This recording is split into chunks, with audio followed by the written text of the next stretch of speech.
Shalom, selamat hari Natal tahun 2020 dan selamat tahun baru tahun 2021. Dalam rangka Natal ini, saya ingin menyampaikan renungan Natal untuk kita semua.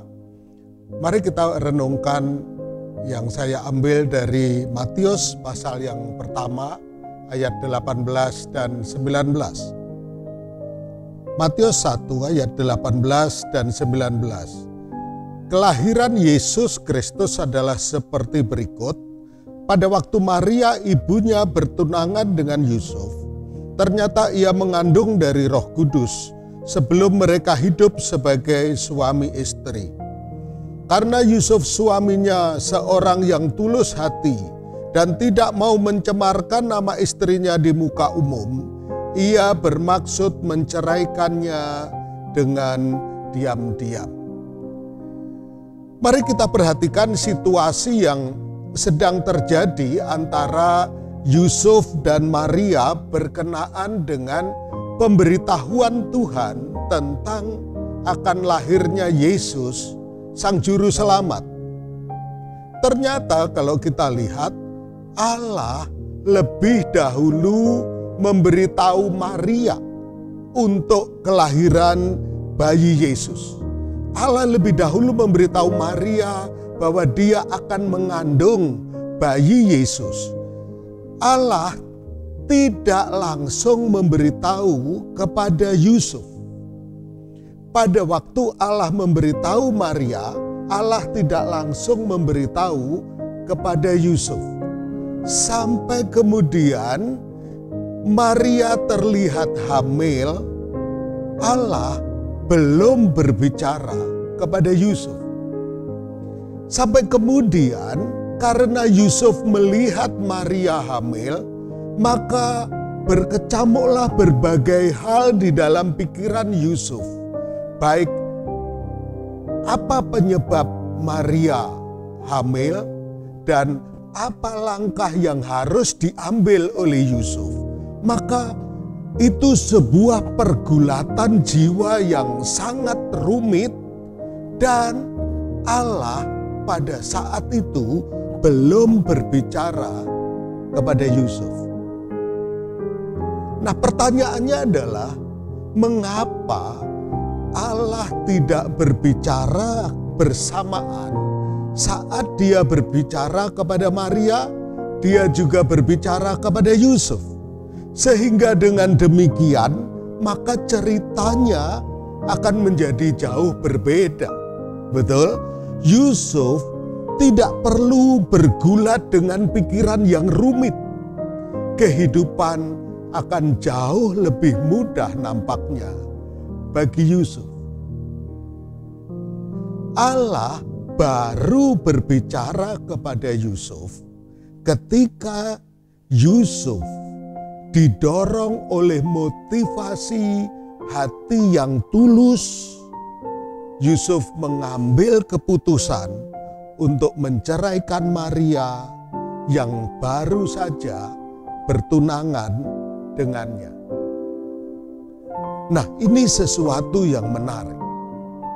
Bapak, Ibu, Saudara, kita bisa berkata bahwa janji Tuhan adalah ya dan amin. Dan itu benar. Janji Tuhan ialah ya dan amin. Janji Tuhan adalah benar sepenuhnya.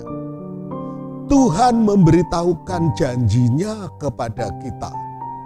Tetapi Dia tidak pernah memberitahu kita kapan realisasinya. Saya ulang.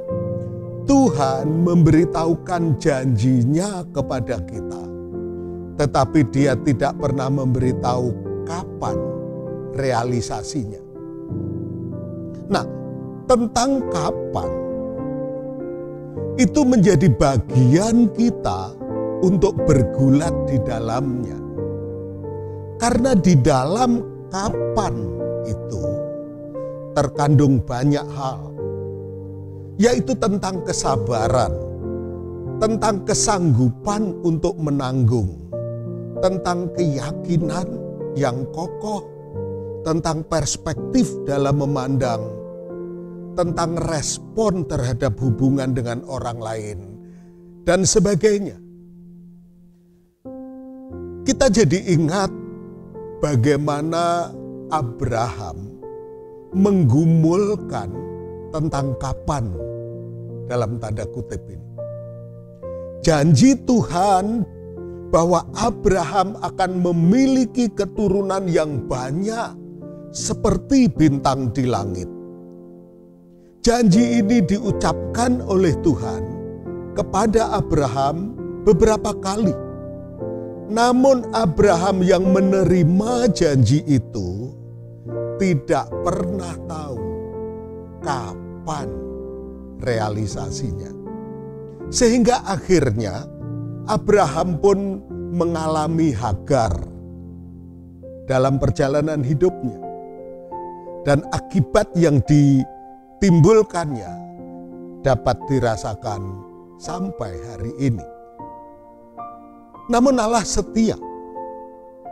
Dia setia terhadap janjinya. Allah terus meneguhkan Abraham sampai Abraham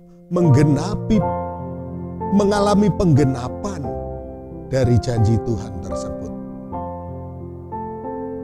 Bapak Ibu Saudara, tema Natal Gereja Bethel Indonesia tahun 2020 adalah Immanuel. Allah menyertai kita.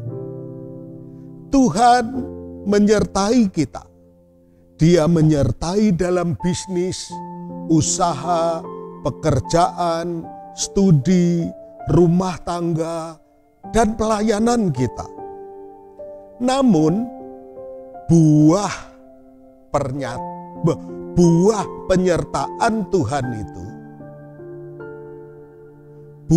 penyertaan Tuhan dalam hidup kita, itu memerlukan keberanian, ketekunan, kesabaran, keyakinan, kerendahan hati kita, dan sebagainya.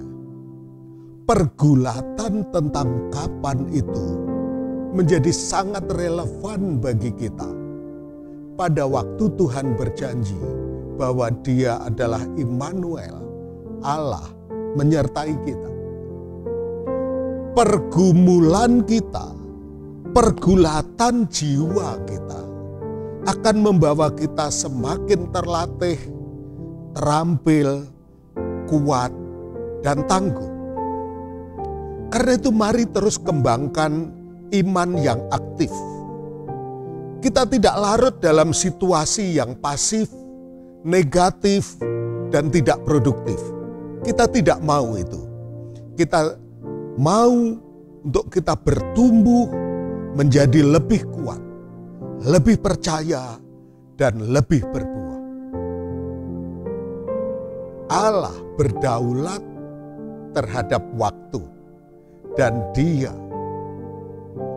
kita percaya Dia akan menetapkan setiap momen, setiap season, setiap zaman, dan sejarah untuk kemuliaannya. Dia berdaulat atas waktu, dan kita percaya bahwa Allah menetapkan baik adanya karena Dia sangat mengasihi kita. Tahun 2021, Immanuel, Tuhan beserta dengan kita. Oke, haleluya. Sekali lagi, selamat hari Natal tahun 2020 dan selamat tahun baru 2021. Tuhan Yesus memberkati. Amin.